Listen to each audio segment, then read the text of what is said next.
Hi friends, welcome to Maruti channel. ತುಪ್ಪ ಹಾಕ್ಕೊಂಡು ತಿಂತಾಯಿದ್ರೆ ಇನ್ನೂ ತಿನ್ನಬೇಕು ಅನಿಸತ್ತೆ, ಅಷ್ಟೊಂದು ರುಚಿಯಾಗಿದೆ. ಸಿಂಪಲ್ ಅಡುಗೆ ಆದರೂ ಕೂಡ ರುಚಿ ಮಾತ್ರ ಸಖತ್ತಾಗಿದೆ.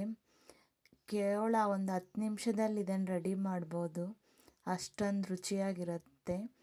ನಾನಿಲ್ಲಿ ದೊಡ್ಡದು 2 ಈರುಳ್ಳಿ ಕಟ್ ಮಾಡಿ ಹಾಕ್ಕೊಂಡಿದ್ದೀನಿ, ಒಂದು ಚಿಕ್ಕದು ಬೆಳ್ಳುಳ್ಳಿ, ಒಂಚೂರು ಅರಿಶಿನ, 1 ಸ್ಪೂನ್ ಜೀರಿಗೆ, 1 ಸ್ಪೂನ್ ಖಾರದ ಪುಡಿ, 1 ಸ್ಪೂನ್ ಧನಿಯಾ ಪುಡಿ, ರುಚಿಗೆ ಬೇಕಾದಷ್ಟು ಉಪ್ಪು ಹಾಕಿ, ನೀರು ಜಾಸ್ತಿ ಹಾಕ್ದಿರ ನೀರು ಸ್ವಲ್ಪನೇ ಹಾಕ್ಕೊಂಡು ನುಣ್ಣಗೆ ರುಬ್ಕೊಳ್ಳೋದು.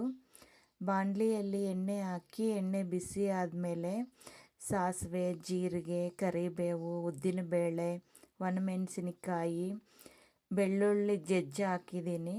ಇವೆಲ್ಲ ಎಣ್ಣೆಯಲ್ಲೇ ಫ್ರೈ ಮಾಡಿಕೊಂಡು ರುಬ್ಬಿರೋ ಮಸಾಲೆ ಹಾಕಿ ಎಣ್ಣೆಯಲ್ಲೇ ಚೆನ್ನಾಗಿ ಫ್ರೈ ಮಾಡ್ಕೋಬೇಕು. ನಾವು ಜಾಸ್ತಿ ನೀರು ಹಾಕಿ ರುಬ್ಬಿದ್ರೆ ಇದನ್ನು ಜಾಸ್ತಿ ಹೊತ್ತು ಕುದಿಸ್ಕೋಬೇಕಾಗತ್ತೆ. ಅದಕ್ಕೆ ನೀರು ಕಡಿಮೆ ಹಾಕ್ಕೊಂಡು ಚೆನ್ನಾಗಿ ಎಣ್ಣೆಯಲ್ಲೇ ಕುದಿಸ್ಕೊಳ್ಳೋದು. ನೋಡಿ, ನೀರೆಲ್ಲ ಹೀರ್ಕೊಂಡು ಸುತ್ತಲೂ ಎಣ್ಣೆ ಬಿಟ್ಟಿದೆ. ಈ ಥರ ಎಣ್ಣೆ ಬಿಟ್ರೇ ಚೆನ್ನಾಗಿರೋದು. ನಾನಿಲ್ಲಿ 1 ಕಟ್ ಪಾಲಕ್ ಸೊಪ್ಪು ತೊಗೊಂಡಿದ್ದೀನಿ. ಅದನ್ನು ಚಿಕ್ಕದಾಗಿ ಕಟ್ ಮಾಡಿ ಚೆನ್ನಾಗಿ ವಾಶ್ ಮಾಡಿ ಹಾಕ್ತಾಯಿರೋದು. ಈ ಪಾಲಕ್ ಸೊಪ್ಪು ಹಾಕಿ ಚೆನ್ನಾಗಿ ಮಿಕ್ಸ್ ಮಾಡ್ಕೋಬೇಕು.